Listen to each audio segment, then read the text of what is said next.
Hello मेरे प्यारे साथियों, आप सभी को राम राम, राधे राधे। टीकेडी एजुकेशन के इस परिवार में आपका स्वागत है। एक ही नारा, एक ही मांग, ले लिया है हमने री एग्जाम। ये उत्तर प्रदेश पुलिस वालों, आप ही के लिए ये वीडियो बनाई गई है स्पेशली। ठीक है, ध्यान से देखना, बहुत ज़्यादा इम्पोर्टेंट होने वाली है। इस वीडियो में पूरी योग्यता के बारे में बात करेंगे, कौन कौन भर सकता है, एज क्या रहने वाली है, एज रिलैक्सेशन क्या रहने वाला है, फीस क्या रहने वाली है, सिलेबस क्या रहने वाला है, एग्जाम पैटर्न क्या रहने वाला है, क्या क्या प्रोसेस हैं सिलेक्शन पाने के। इस वीडियो में सारी हम बातें करेंगे। लेकिन एक बात मैं पहले ही बता देता हूं कि अगर आप उत्तर प्रदेश पुलिस की तैयारी कर रहे हो तो ये वीडियो आपके लिए बहुत ज़्यादा इम्पोर्टेंट होने वाली है और आपके अंदर एनर्जी को बूस्ट करेगी। मेरी बात समझ रहे हो आप? तो वीडियो को पूरी देखना। चलते हैं नेक्स्ट तरफ। आरपीएफ कांस्टेबल एंड एसआई की साथियों, ये वैकेंसी है, रेलवे की तरफ से आई है। जिन लोगों की हाइट 168 नहीं रहती थी या कम रहती थी, उनके लिए भी ये बहुत मजे की बात है, क्योंकि इसमें कम हाइट मांगी जाती है। जो लोग उत्तर प्रदेश पुलिस में भी फॉर्म नहीं भर पा रहे होते, उनके लिए एक और सुनहरा मौका है कांस्टेबल और एसआई बनने के लिए। दूसरी चीज है मेरे प्यारे साथियों, एप्लीकेशन जो स्टार्ट होने वाली है हमारी, वो 15/4/2024 से स्टार्ट होने वाली है। यानी कि जनवरी, फरवरी, मार्च, अप्रैल, यानी कि 15 अप्रैल से ये हमारी जो वैकेंसी है, इसका जो ऑनलाइन एप्लीकेशन है वो स्टार्ट हो जाएगा। और लास्ट डेट जो रहने वाली है मेरे प्यारे साथियों, वो लास्ट डेट रहने वाली है हमारी 14/5/2024। बात समझ में आ रही है? तो लास्ट डेट और ऑनलाइन डेट हमने बता दी है आपको। बात करते हैं इसकी जो फीस है साथियों, फीस का बहुत बड़ा इशू है, इसमें फीस थोड़ी सी ज़्यादा रखी गई है। जनरल, ओबीएस और ईडब्ल्यूएस के लिए साथियों 500 रुपये फीस रखी है। 500 रुपये फीस रखी है। एससी, एसटी और पीएच वालों के लिए 250 रुपये फीस रखी है। ऑल कैटेगरी फीमेल, महिलाओं को, हमारी जो बहनें हैं, उनके लिए बहुत छूट दी गई है, बहुत अच्छा फीस रखी गई है, 250। करेक्शन चार्ज जो रखा गया है, अगर फॉर्म में आपके कोई गलती हो जाती है तो करेक्शन चार्ज जो है वो 250 रुपये रखा गया है। तो मेरे प्यारे साथियों, आई होप आपको इतनी बात तो समझ में आ गई होगी। चलते हैं नेक्स्ट बात पे। ठीक है, एज का बहुत बड़ा इसमें मुद्दा बना हुआ है कि एज क्या रहने वाली है। साथियों, जब 2018 में वैकेंसी आई थी तो 18 से 25 साल एज रखी गई थी, लेकिन इस साल क्या है कि 3 साल का जो है एज रिलैक्सेशन सबको दिया गया है। यानी कि आप 18 की वैकेंसी, 2018 की वैकेंसी का आधार मान के भी उसमें 3 साल का एज रिलैक्सेशन और ऐड कर लेंगे तो आप वहां से भी देख सकते हैं। लेकिन मैं आपको क्लियरली बता देता हूँ कितनी कितनी एज रहने वाली है। साथियों, अगर बात करते हैं किसकी, जनरल की और ईडब्ल्यूएस की, तो जनरल की और ईडब्ल्यूएस की अगर हम बात करते हैं तो ये है हमारी एसआई की और ये है हमारी कांस्टेबल की। ठीक है, ये है कांस्टेबल की। तो साथियों, एसआई की जो एज मांगी, एज रखी गई है वो 21 से 28 रखी गई है, क्योंकि 21 से कितनी रखी गई है, 28, और इसकी जो रखी गई है 18 से 28 कांस्टेबल की। बात समझ में आ रही है?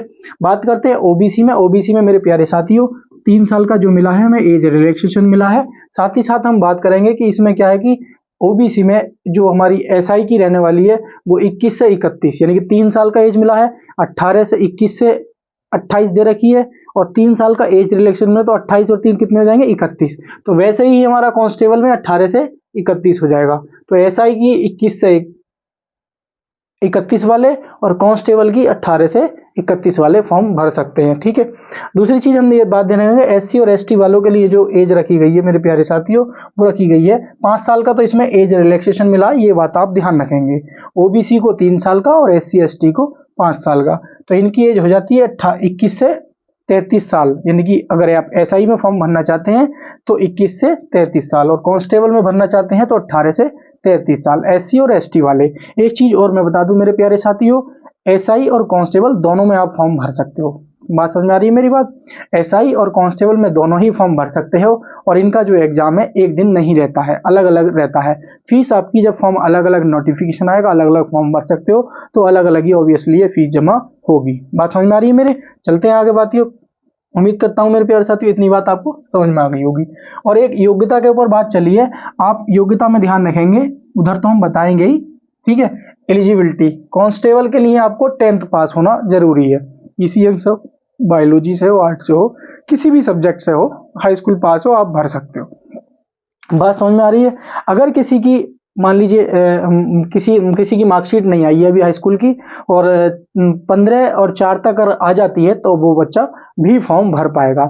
या मान लीजिए कोई बच्चा है जो कि 15/4/2024 तक 17-18 साल का हो जाएगा, लेकिन अभी नहीं हुआ है, तब उस समय हो जाएगा, तब भी वो फॉर्म भर पाएगा। मेरी बात समझ में आ रही हो? अभी क्या है, टाइम है इसका नोटिफिकेशन आने में, अभी केवल शॉर्ट नोटिस आया है, तो इसलिए मैं बता रहा हूँ कि अगर किसी की क्वालिफिकेशन अभी कंप्लीट नहीं हुई है, 2 महीने बाद यानी कि उसकी लास्ट डेट से पहले पहले पहले अगर कंप्लीट हो जाती है, तो भी वो बच्चा फॉर्म भर पाएगा। मैं ये कहना चाह रहा था मेरे प्यारे साथियों।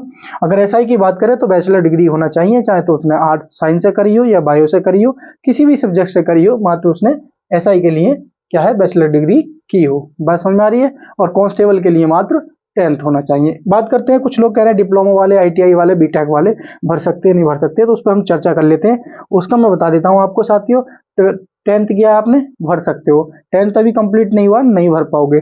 10th नोटिफिकेशन आने तक अगर हो जाता है, भर पाओगे, ठीक है।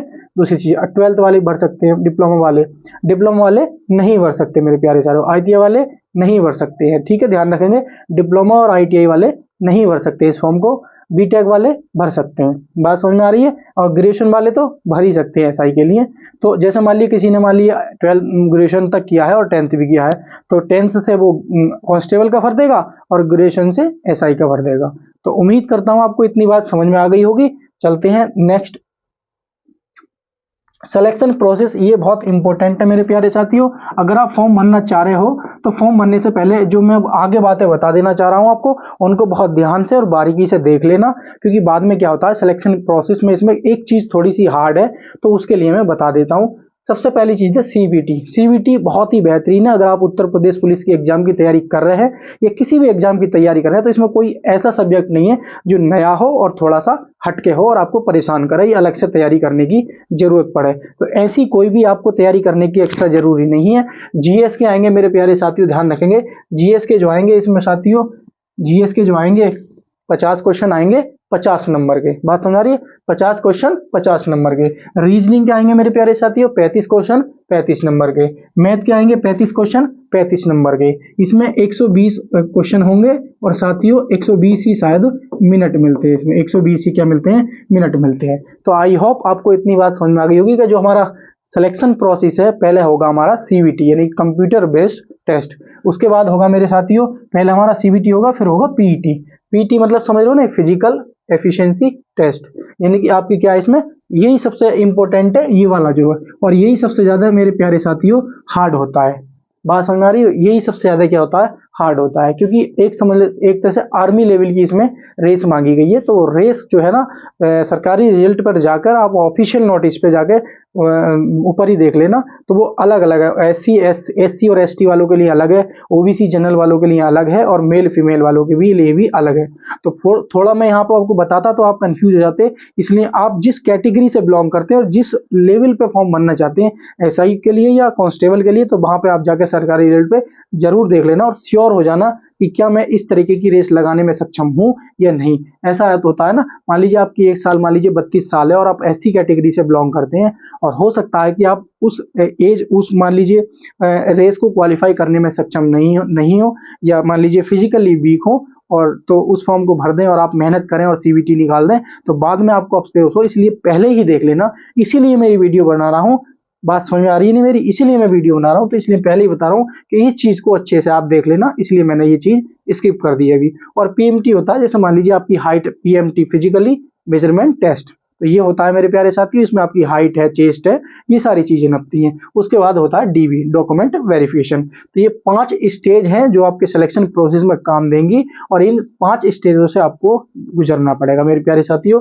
पहली स्टेज है सीबीटी कंप्यूटर बेस्ड टेस्ट, दूसरी है पीईटी क्या बोलते हैं, फिजिकली एफिशिएंसी टेस्ट, और तीसरी है फिजिकली मेजरमेंट टेस्ट, और चौथी है हमारी डॉक्यूमेंट वेरिफिकेशन।